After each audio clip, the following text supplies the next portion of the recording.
Big ബോസിൽ അങ്ങനെ Gabri പുറത്തായിരിക്കുകയാണ്. Jabri combo അവസാനിച്ചിരിക്കുകയാണ്. ഇന്നത്തെ എവിക്ഷൻ നടന്നത് ഇങ്ങനെയാണ്. ലാലേട്ടൻ വന്നിട്ട് എവിക്ഷൻ നോമിനേഷൻ ലിസ്റ്റിലുള്ള ആളുകളെ എല്ലാം എഴുന്നേറ്റ് നീക്കാൻ പറയുന്നു.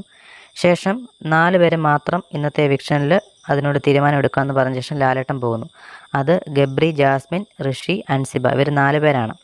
ഇവർ 4 പേർ അവിടെ നിൽക്കുന്നു. ലാലേട്ടൻ പോകുന്നു. ശേഷം ബിഗ് ബോസ് പറയുമെന്ന് പറയുന്നു. ബിഗ് ബോസ് പറയുന്നുണ്ട് ഇവരുടെ അടുക്കൽ, നിങ്ങൾക്ക് ഈ വീട്ടിൽ വന്ന ഏറ്റവും സുപരിചിതമായ ഒരു സ്ഥലം കാണുമല്ലോ നിങ്ങൾക്ക് സംസാരിച്ചിരിക്കാനും. അത്തരത്തിലുള്ള അങ്ങനെയുള്ള സ്ഥലത്ത് പോയിട്ട് നിങ്ങൾക്ക് ഈ ഒരു ഹൗസിൽ ലാസ്റ്റ് ഒരു അവസാനമായിട്ട് സംസാരിക്കണമെങ്കിൽ സംസാരിക്കാമെന്ന് പറയുന്നുണ്ട്. അങ്ങനെ ജാസ്മിനും ഗബ്രിയും ഒരു കോർണർ സോഫ തിരഞ്ഞെടുക്കുന്നു. അവിടെ പോയിട്ട് സംസാരിക്കുന്നുണ്ട്. അതുപോലെ അൻസിബയും ഋഷിയും റൂമിൽ പോയിട്ട് സംസാരിക്കുന്നുണ്ട്. രണ്ടുപേരും രണ്ട് ഗ്യാങ്ങായിട്ടാണ് പോയത്. അപ്പോൾ അൻസിബയും ഋഷിയും സംസാരിക്കുന്നത് അവർക്ക് പോകുന്നത് അപ്പോൾ കുഴപ്പമില്ല ആ രീതിയിലൊക്കെ സംസാരിക്കുന്നു, നോർമലായിട്ട് രീതിയിലുള്ള. ജാസ്മിനും ഗബ്രിയും പുറത്തിറങ്ങിയാൽ പുറത്തിറങ്ങുമ്പോൾ നമുക്ക് കാണാം ആ രീതിയിലൊക്കെ ഭയങ്കര റൊമാൻറ്റിക്, ഭയങ്കര എന്തൊക്കെയോ കെട്ടിപ്പിടിക്കുന്നു, കൈപിടിക്കുന്നു, അങ്ങനെ ആ രീതിയിലൊക്കെ അവരുടെ നേരത്തെ കാണിക്കുന്ന അതേ ചേഷ്ടകൾ തന്നെ അവിടെ കാണിക്കുന്നു. ശേഷം ബിഗ് ബോസ് 4 പേരെയും പുറത്ത് നമ്മുടെ ഗാർഡൻ ഏരിയയിലേക്ക് കൊണ്ടുവരുന്നുണ്ട്.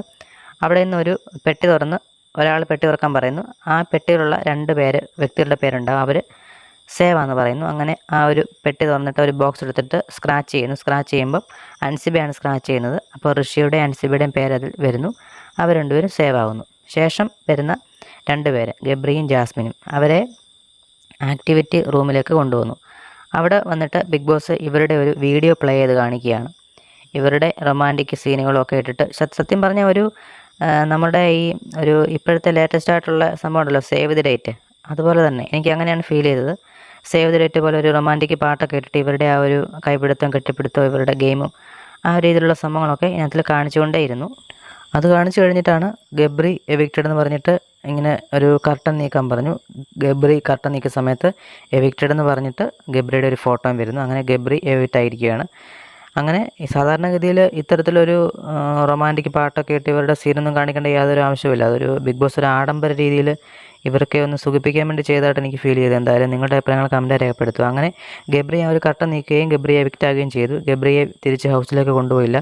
പകരം അവരെ ഇന്ന് നീ ഇല്ലാതെ പറ്റില്ല ഗബ്രി, അതായതാണ് മറ്റേതാ മറിച്ചതോ എന്നൊക്കെ പറഞ്ഞിട്ട് ജാസ്മിൻ്റെ കുറേ ഒലിപ്പിക്കലുണ്ടല്ലോ, അതൊക്കെ കഴിഞ്ഞിട്ട് ജാസ്മിനും ഗബ്രിയും ഗബ്രി അവിടെ തന്നെ നിന്നു. ജാസ്മിൻ തിരികെ ഹൗസിലേക്ക് വന്നു. ഗബ്രി അവിടെ നിന്ന് ബിഗ് ബോസിൻ്റെ ഒരാൾ വന്നിട്ട് കണ്ണ് കെട്ടിയിട്ട് വേറെ റൂം വഴി ലാലേട്ടൻ്റെ അടുക്കലേക്ക് എത്തി. ശേഷം ഗബ്രി വരുന്നു. ലാലേട്ടൻ പഴയത് എല്ലാവരെയും വിടുന്നതിൻ്റെ കൂട്ട് തന്നെ സംസാരിക്കുന്നു. ഹൗസിനുള്ളിലേക്ക് പോകുന്നു. ജാസ്മിനോട് മാത്രം ഗബ്രി യാത്ര പറഞ്ഞില്ല. അത് ജാസ്മിൻ എടുത്ത് പറയുന്നുണ്ട്. അതെന്താണെന്ന് എനിക്ക് മനസ്സിലാവുന്നില്ല, എന്താ അങ്ങനെ ഒഴിവാക്കിയെന്ന്. എന്തായാലും അതിനെപ്പറ്റിയുള്ള അഭിപ്രായങ്ങൾ നിങ്ങൾ കമൻറ്റായി രേഖപ്പെടുത്തുക. Jasmine Gabri combo, Gabri evict ആയതിനെ കുറിച്ച് നിങ്ങളുടെ അഭിപ്രായങ്ങൾ കമൻറ്റായി രേഖപ്പെടുത്തുക. കൂടുതൽ ബിഗ് ബോസ് വാർത്തകൾക്കായി ചാനൽ മറക്കാതെ സബ്സ്ക്രൈബ് ചെയ്യുക. Thank U.